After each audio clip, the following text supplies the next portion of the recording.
Good evening, everybody, and welcome back to the latest episode of Enter Crypto, where every day I keep you informed and fully up to date on all things crypto. If that sounds like something you'd be interested in, then go ahead and like, subscribe, and don't forget to click on the notifications bell so that you don't miss out on any future updates. So today we've got an article from CNBC, and it's about Alex Mashinsky. You probably all remember him from Celsius. So this article is titled, "Former Celsius CEO has been arrested. The company agrees to pay $4.7 billion in settlement." So as always, guys, we'll quickly read through the article and then we'll comment after. So there he is, Alex. Former Celsius CEO Alex Mashinsky was arrested on Thursday on federal securities fraud charges. A source told CNBC the bankrupt crypto exchange agreed to pay a $4.7 billion settlement with government regulators. The exchange was also charged by the SEC and CFTC with scheming to defraud investors out of billions. The $4.7 billion settlement is one of the largest in the FTC's history, close to the record $5 billion fine levied against Meta in 2019, and highlights what the FTC described as repeated deceptions by Celsius and Mashinsky. Federal prosecutors also charged Mashinsky with securities, commodities, and wire fraud, as well as various securities manipulation and fraud charges. If convicted, Mashinsky and a co-defendant, Roni Cohen-Pavon, face decades in prison. Mashinsky misrepresented, among other things, the safety of Celsius's yield-generating activities, Celsius's profitability, the long-term sustainability of Celsius's high reward rates, and the risks associated with depositing crypto assets with Celsius. This is according to federal prosecutors in a charging document. The settlement announced by the FTC will not be paid until the company is able to return what remains of customer assets in bankruptcy proceedings. The concurrent SEC proceedings are against Mashinsky and Celsius, and like the federal charges, allege that Mashinsky misled investors and fraudulently manipulated the price of Celsius's exchange token CEL. The SEC has alleged that Mashinsky and his company misrepresented the company's central business model and the risks to investors by allegedly claiming Celsius did not engage in risky trading and paid most but not all of the company's revenue over to investors. 9 of these claims the SEC alleged were true. Celsius had allegedly experienced, for example, hundreds of millions of dollars worth of defaults on its institutional loans.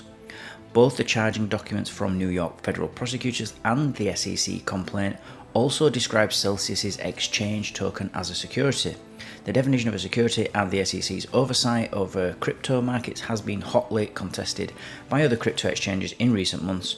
And earlier this year, New York prosecutors accused Mashinsky of orchestrating a $20 billion fraud against investors. CNBC also previously reported on pervasive, years-long issues that plagued the crypto exchange well before it filed for bankruptcy. And now, even though they talk about the definition of a security and the SEC's oversight, and it being hotly contested by other crypto exchanges in recent, what is crypto? What is Bitcoin?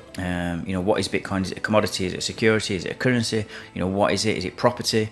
And I think we can all agree on this particular instance that CEL, C-E-L, was basically a token. It was a security. There's no way around it. You can't. This was all about profit for Celsius and for Mashinsky, and there's loads. If you go into the details of this case, there's loads and loads of shady behaviour by Mashinsky, and not just him, but also when you go into it, there's some reports and allegations that his wife moved I think it was about $2.7 million worth of crypto the night before Celsius went bankrupt. So there's all kinds of weird things going on like that. That's just got fraud, and it just screams fraud. So we've got not just these civil cases with the SEC, but we've also got now criminal charges against Mashinsky. I think he's been anticipating this for a while, because it was about 5 or 6 months ago that I remember he tried to get on a plane to Israel from the US, and he was stopped by authorities. And although he wasn't sort of detained or arrested, they just kind of stopped him from traveling, which I realized when I read that, I thought, oh, you know, there's something coming his way, especially you know, the government really can't stand it when retail get hit, because when retail get hit, they have a lot of people, of normal people like you and me, start asking the government, what are you doing about this? How did they get away with it? And so they usually come down really heavy-handed. It's not like he was sort of stealing money from another company or something. When he's hurting the you know, the little guy, as it were, they usually get really big sentences thrown against them. And in this case, unfortunately for Mashinsky, he is looking at, as it said in this article, decades, if it's proven to be true. And I am, just as I've looked over the, you know, leafed over the evidence in this case, it's, you know, he's going to have to probably take a plea deal, because there is so much evidence against him that's been recorded, even just on the blockchain, you know, with it being so transparent and open. You can see for yourself what's happened, and if you know, and the timeline of when they filed for bankruptcy and just before that. There's sort of statements as well about him on his Twitter when he's saying that things are going really well, and that, you know, trying to get people to buy into products. And at the same time, if you look on the blockchain, he's been selling. So he's been selling into that sort of positive marketing that he's been doing.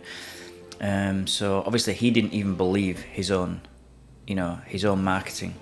So we'll have to just wait and see what happens with this. I mean, it'll be interesting again. And we've got also SBF's coming up, court case coming up in October, so that'll be interesting as well. We'll see what happens to all these sort of fraudsters, if you will, or alleged fraudsters. So as always, guys, thank you for watching, thank you for listening. Remember to please subscribe to the channel, join my team, and I will keep you updated on all things crypto every single day. Don't forget to smash the like button if you feel you got some value from this video, and I'll see you all tomorrow.